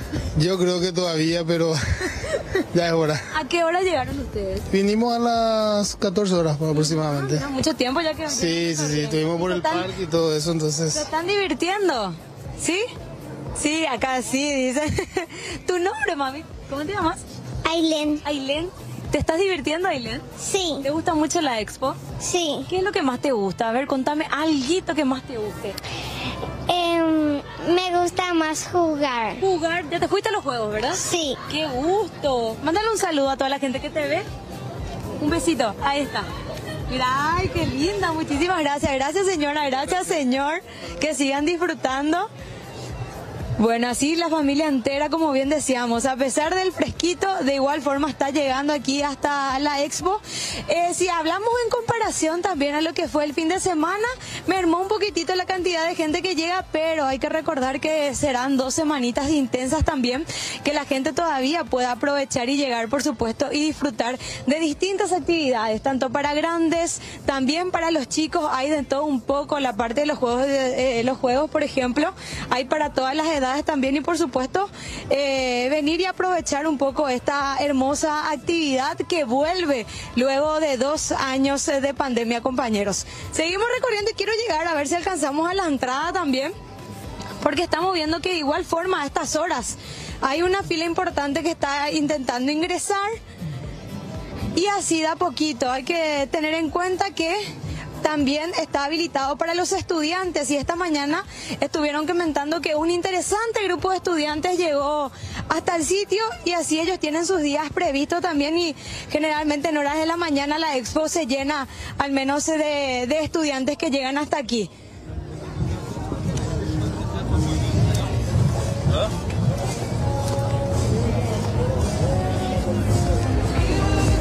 Bueno, ahí está el recorrido de Ale, la gente que ya va llegando a la mayor fiesta del trabajo. Realmente esperamos que esta imagen se replique y que de hecho que también tenga una cantidad mayor de afluentes. Decíamos, Diego, cuando empezábamos acá con Jorge, 2 años. 2 años de párate, de que estos pasillos, estas calles estaban vacías.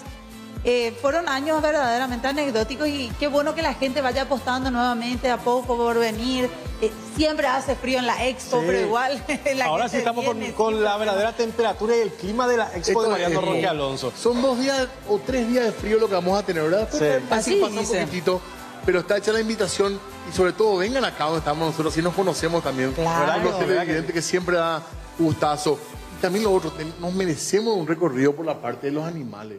También la parte de esos conejos, ese tipo de cosas, siempre da gusto. El principal atractivo de mironear un poquito, ¿verdad? Sí, yo siempre me iba a mironear los conejitos. Inspira un poco de ternura.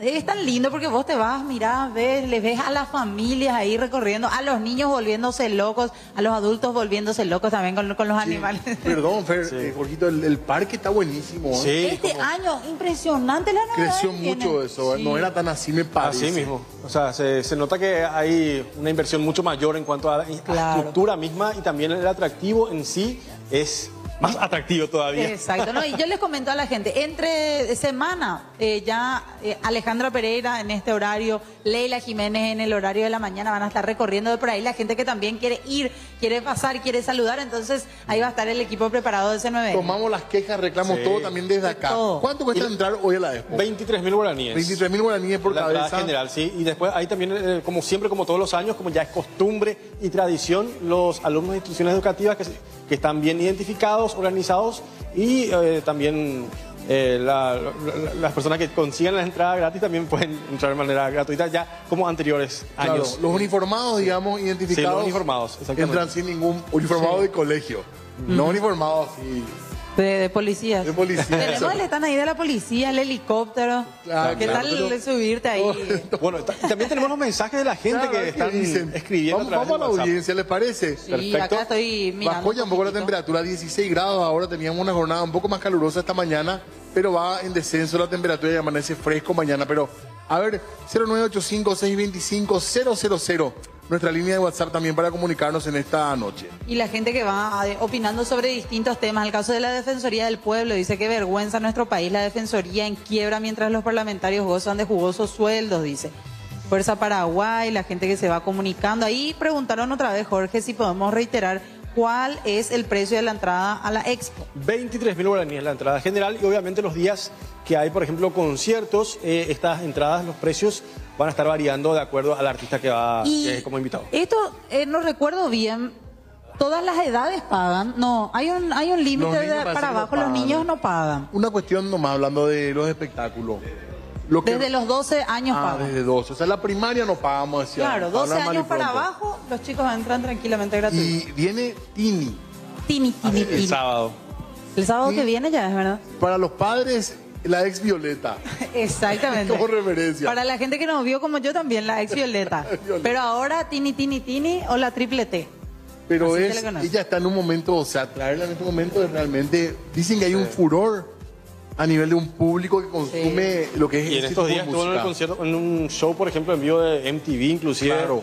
Y está, pero en su punto Sí. auge máximo prácticamente. Sí. Claro, y la gente, los muchachos también preguntan si viene su novio. Porque el futbolero. jugador de la selección argentina, Rodrigo de Paul, no viene, dicen. Que aparte él Tiene también ya es tomado como una especie así de churrazo en el mundo del fútbol, ¿verdad? Sí, No es solamente futbolista, también tiene lo otro, digamos. acredito, sí. Está muy bien. Así que va a ser un gran show, seguramente el de Tini. La chiquilinada está feliz con la llegada. Y qué bueno que podamos tener de vuelta también a los artistas tocando en Paraguay. Después de estos 2 años fueron Artistas realmente de primer nivel de primer nivel. internacional. Hay que hacer pausa. Tenemos ahí nuestra línea de mensajes. Estamos acá en la Expo y por supuesto mucha noticia todavía en C9N. Después del corte venimos enseguida.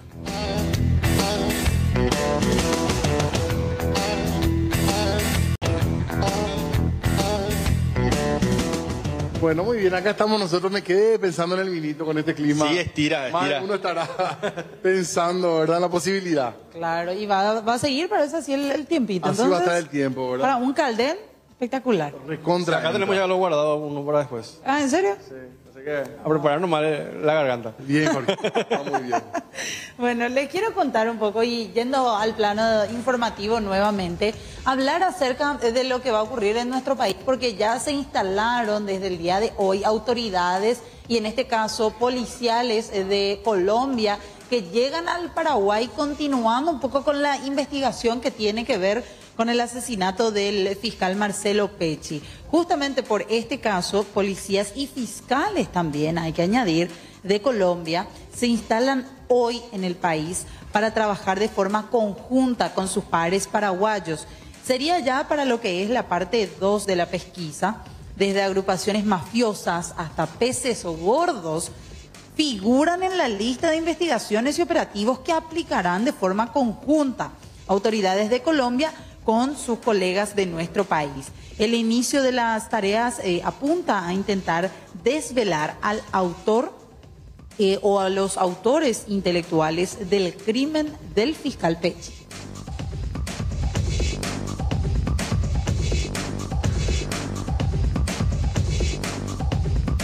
Y a continuación hablamos acerca de este hermoso gesto que se dio en una penitenciaría del interior del país, donde algunas mujeres privadas de su libertad lograron obtener un beneficio, pero muy especial para estos días. Se trata de reconstruir la autoestima con una sesión de belleza 20 mujeres privadas de su libertad de la Penitenciaría Regional de Villarrica se sometieron a tratamientos de manicura, pedicura y masajes en un sitio que fue adaptado como spa. Los voluntarios fueron estudiantes solidarios del SNPP.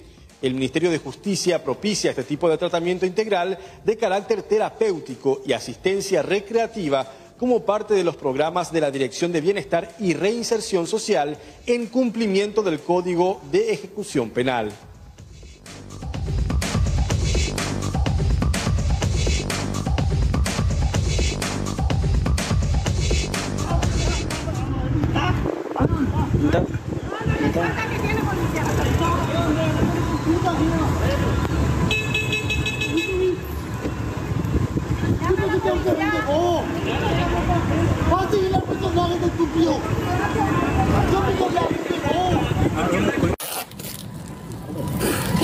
Ah, pues, ¿qué es esa?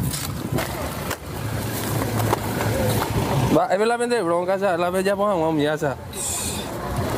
Es tarde ahora. Te dije, ¿verdad? Aprende que otro día, o sea, trabajando, ¿qué vio? En la calle así. Le vayan a pegar porque si no te va a... El compañero, nosotros que somos delivery. No le conozco al tipo. Y bueno, y se conoce, si él ya te mencionó ya vos. Dale.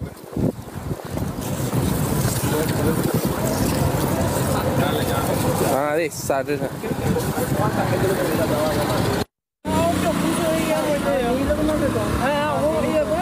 Y aquel que tenía 2 cuchillos y yo pateé cuchillos. Ahí estamos viendo estas imágenes de transeúntes y también delivery que estaban trabajando y que terminaron, detuvieron, mejor dicho, a motochorros. Estaban operando ahí en la zona y Rápida Acción Ciudadana también.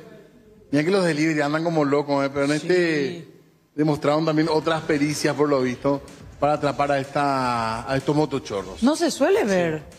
Sí. No. Yo por lo menos no solía tener lo que pasó en este conocimiento caso, de que deliveries actúan así también, ¿verdad? El tema es que por lo menos esta persona contaba con un arma blanca, no así con un arma de fuego. Entonces esa podría ser una de las razones por las que se animaron los compañeros de una víctima que fue asaltada, un hombre trabajador de la zona que fue asaltado primeramente por este delincuente, según los datos proveídos por testigos y también los propios las propias personas quienes lograron filmar estos videos decían de que estos dos fueron detenidos por los transeúntes y trabajadores de deliveries sobre la calle Pastora Céspedes de la ciudad de San Lorenzo, ya límite prácticamente con Fernando La Mora. Y estas personas habrían primeramente atacado a un trabajador de delivery a quien lo despojaron de su aparato celular, que es su herramienta de trabajo.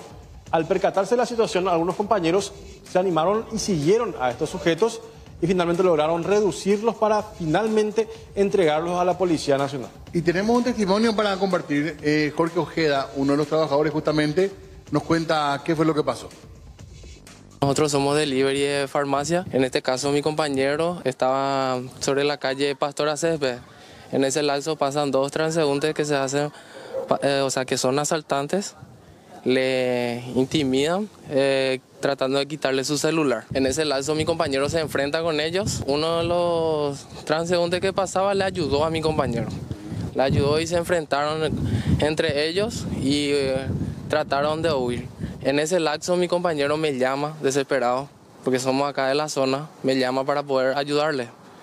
Y le aprendimos a los 2 asaltantes en la entrada de Lasca. En ese lapso nos ayudan los guardias también, por cierto, y agarramos y le encintamos y las personas ahí que estaban ahí le propinaban por el hecho frustrante que pasamos nosotros los delivery. Y es injusto, la verdad, que nos quieran quitar nuestros elementos de trabajo, nosotros que nos empeñamos desde temprano levantándonos y trabajando a ciertas horas y a todo lo que nos exponemos. Y es muy injusto lo que está pasando hoy en día. Lo que nosotros exigimos los delivery es que haya más seguridad. La moto que usó tu compañero, ¿le llegaron a quitar la moto de estos 2 sujetos? Le llegaron a intentar quitar. Gracias a Dios que no pasó del hecho que le hayan perjudicado. Su teléfono le quitaron, le jugaron con cuchillo de mesa y con un cuchillo tipo carnicero. Le llegaron a refilar uno de sus dedos. Estas dos personas se dieron a la fuga a pie.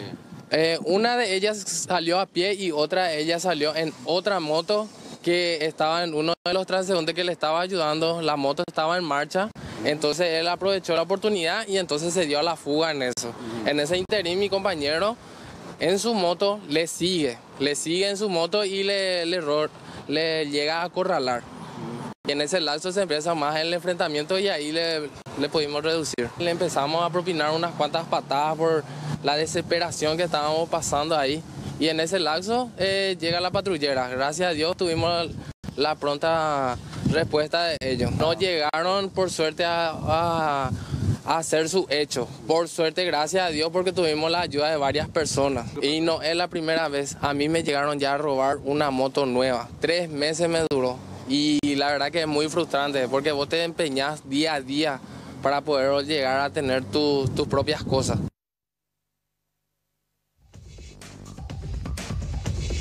Bueno, hoy decíamos lo del colmo. Es difícil a veces encontrar, con algunos temas hasta da para tomar un poco a broma, un poco a risa. Pero realmente lo que pasó en IPS, en cualquiera de las hipótesis, con el caso ya conocido de la persona que fue amputada, una pierna la amputaron, no hay ninguna forma de salvar, digamos, la situación. Solamente estamos ante escenarios complicados. Porque si el problema es de comunicación también es gravísimo. Muy grave. Y lo peor, que el IPS hoy como está, lamentablemente, deja un montón de dudas a la hora de contar qué fue lo que pasó con esta persona que había sido ingresada y que la familia denuncia que le amputaron la pierna incorrecta, la pierna que no tenían que amputar. Y que según los familiares en un principio habrían admitido también los propios médicos tratantes, sí, según el relato, ¿verdad?, de la familia, situación que ahora está en duda nuevamente. Don Ramón Zamudio es el afectado. Él tiene 78 años. Es una persona de 78 años que, yendo un poquito nada más a los antecedentes, persona relativamente sana a pesar de su edad, no era un hombre que estaba ya encamado, era una persona que se valía por sus propios medios, que salía, cobraba un poquito su platita y después ya se iba él mismo a hacer sus compras, volvía a la casa. Era una persona totalmente que se manejaba todavía de forma independiente, don Zamudio, en medio de toda esta situación y de todos estos días. Claro, tuvo un cuadro de trombosis. Se cae primero y tiene la trombosis. Correcto. Lo llevan a internar y bueno, toman la decisión los médicos que hacía falta amputar una pierna. El viernes él es internado en horas de la tarde en el IPS Central, en el Instituto de Previsión Social. Le dicen, esto se tiene que operar y se tiene que operar la pierna derecha, le dicen los médicos. Según los estudios ya realizados. Según los estudios, porque le decían, esa pierna derecha tiene una trombosis, está ya enfriándose la pierna y decían los propios familiares, nosotros sentimos que esa pierna, la que le dolía, que era la derecha, era la que estaba más fría, es decir, la circulación de la sangre ya no se estaba haciendo como era debido. Ahora, con respecto a eso nomás, lo de la familia, se nota que es una persona acompañada y cuidada. Sí. No es un caso de un pariente que apareció en el IPS sin ningún tipo de contacto. Quiero decir nomás en el sentido que la familia conocía los antecedentes y seguía de cerca todo lo que estaba. Seguía de cerca. Toda la familia. Sabían perfectamente lo que iba a pasar. Por eso que todavía hay parte de la historia que cuesta que cierren. Ojalá que la Fiscalía haga un trabajo serio. Y cerrando más esa cronología, Diego. Viernes a la tarde, sí, noche, él se interna, le dicen se tiene que operar la pierna derecha en cualquier momento, ya ahora. Se tenía que operar ese sábado de la mañana. Amputar, sí. Se le tenía que amputar la pierna derecha. Decían, ya esa operación no se podía postergar, tenía que ser al mediodía del sábado. No se pudo porque no hubo la preparación suficiente, le dieron de almorzar otra vez, etcétera, etcétera. Entonces pasaron la operación para horas de la tarde, noche del sábado. Le amputan, supuestamente y para los familiares, la pierna derecha. Grande es la sorpresa cuando domingo al mediodía pueden ellos acceder y una de las hijas puede acceder y la pierna derecha no fue amputada la pierna izquierda y ellos no tenían conocimiento, no fueron informados en ningún momento de que había un cambio, de hecho que firmaron un documento en el que decía miembro inferior derecho. Perdón, esto ocurre, o sea, la familia se da cuenta de esto ya el día domingo. Así mismo. Y hasta hoy, ¿a qué hora recién el IPS se le da una versión? Y al mediodía, a la siesta. con el agravante, perdón, con el agravante que ellos, según los familiares, le habían llamado y convocado a decir que había que firmar la autorización para amputar la otra pierna. La derecha, la que sí se tenía que amputar desde un inicio según los familiares. Es muy grave lo que pasó. Es decir, uno ingresa con su familiar y esta familia, la familia Zamudio, ingresó con su familiar, con el señor Ramón, para amputarle una pierna con la posibilidad de que él iba a tener todavía otra, de que podía llegar a tener una prótesis. Con una muleta también, con por lo menos va a poder movilizarse bien. Y el panorama cambió en un fin de semana drásticamente. Y con una pierna que tenía que amputarse ya el sábado pasado. No, este sábado. Por eso, el sábado al mediodía se tenía que amputar, pero se postergó un poquito, unas horas nada más. ¿Cómo queda la trombosis entonces en ese sentido si su pierna todavía continúa? Ese gran riesgo. ¿Qué pasa? Si queda así, ¿verdad? Claro, queda así. ¿Qué pasa? Vamos a escuchar, tenemos la nota con la hija, la señora Natalia. IPS habló de error. De comunicación. Claro, de comunicación. De que en teoría la familia entendió mal o no entendió o no le dieron la información correcta. Sí. Ese fue el error. ¿Qué pasa? Este es el informe que tenemos, Diego, proporcionado por los familiares. Esta es la autorización que firman los familiares el 9 de julio, que fue el sábado. Sí. El sábado 9 de julio para la operación, y allí se acercamos y de hecho que se puede llegar a ver. Y dice en las primeras líneas ya, el que suscribe Ramón Zamudio autoriza al doctor, no hay nombre de doctor, para administrar el tratamiento que sea necesaria. Hay un error también en la redacción. Y efectuar la siguiente operación. Amputación, una palabra médica ahí que no logro leer, pero dice amputación miembro inferior derecho, que es MID. Esto es lo que le hicieron firmar a los familiares para la amputación del miembro inferior derecho. Después de esto, se procedió a la amputación de la pierna izquierda. ¿Cuál fue la explicación que le dieron recién durante esta siesta a los familiares? Vamos a escuchar a la hija de don Ramón, a la señora Natalia Zamudio. Pero yo salí porque no me siento bien y no nos dan una solución. Se tiran las pelotas de aquí para allá, que supuestamente el cirujano actuó de una manera correcta porque la pierna izquierda implicaba más a que se le ampute que la pierna derecha. Nosotros firmamos por la pierna derecha, pero ellos le amputaron la pierna izquierda. Así es que no nos están dando ni una solución. Acá ahora mi hermano le está diciendo que ya no le vamos a firmar nada. No sé en qué van a terminar ellos ahí. Enseguida han de salir para que puedan hablar con ellos. Pero no nos dieron solución. Señora, ¿le dicen que fue un error o dicen que actuaron de manera...? El director nos dijo que es un error, que se equivocaron solamente en comunicación. Que te comunicaron mal, que les comunicaron supuestamente mal. Desde que papá entró, todos los doctores que nos hablaron nos comunicaron mal. Que tenía que ser la izquierda realmente. Que tenían que ser las dos piernas, ambas piernas ya. Y supuestamente que ellos tienen el estudio ahí, pero nosotros tenemos los informes de los doctores que nos dicen que era solamente la pierna derecha en el momento. Y que firmaron de hecho por esa pierna. Sí, exactamente, que nosotros firmamos por esa pierna y ahora le estamos diciendo que no le vamos a firmar por la otra pierna. ¿Y ya tienen el nombre del cirujano que...? La fiscal la tiene, dice que después nos va a pasar, pero también que ya estoy dudando de la fiscal. ¿Por qué? Fue un error de comunicación y no de procedimiento. Supuestamente fue un error de comunicación, que los doctores no se comunicaron con nosotros, que no nos avisaron. Así es que no sé. ¿El papel ustedes recuerdan? ¿Quién firmó el papel? Firmé yo y firmó mi otro hermano. Eso es lo que él está cuestionando. Sí, eso es lo que él está cuestionando. Y sí o sí tiene que quitarle la otra pierna si está involucrado. O sea, lo que... Tiene un neurisma abdominal ahora. Bueno, esta era la versión que le daban a los familiares previa a la conferencia de prensa oficial que hacen ya los médicos del IPS Central. La fiscalía abrió una investigación, sí. Incluso había una fiscala primero y después nombraron una segunda persona también para Inicialmente sumarse. es Bernarda Álvarez. Sí, y le sumaron a una persona más para sumar a la investigación porque es un caso gravísimo. Demasiado grave. Se prestó mucho, lamentablemente se prestó mucho, un montón de bromas y qué sé yo, pero es demasiado grave la situación. Es que uno... Ponerse en el lugar del propio señor, ya de avanzada edad, claro, que tiene que aguantar ahora doble... operación delicada inclusive y que le va a cambiar la vida por completo si es que termina bien, ¿verdad? Finalmente, ¿verdad? Porque, claro, porque es muy diferente tener una pierna que no tener una sola. Pero y aparte, si hay un problema de comunicación, como dicen que hubo, ¿por qué no solucionan ese problema de comunicación en el sentido de ser claro y transparente a partir de ahora?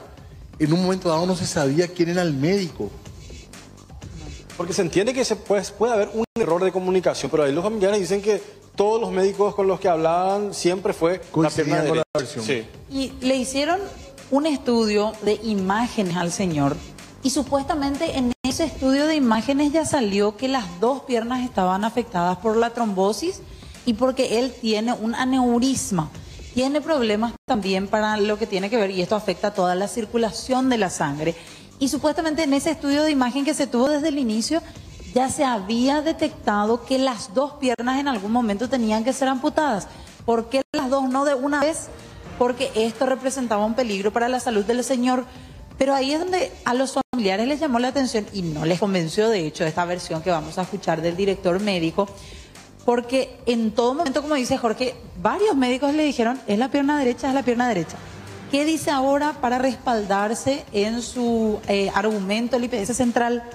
Ellos dicen que en realidad el criterio del médico fue operar la pierna izquierda estando ya ahí en el quirófano porque vio ahí en la clínica que le llaman ellos, vio que la pierna pesar de los izquierda, estudios. no, por eso, en la clínica, no en los estudios, guiándose por el momento, vio que la pierna izquierda era la que estaba peor. Esta es la grave, esta la que hay que amputar, esa es una de las versiones, o la versión que sale.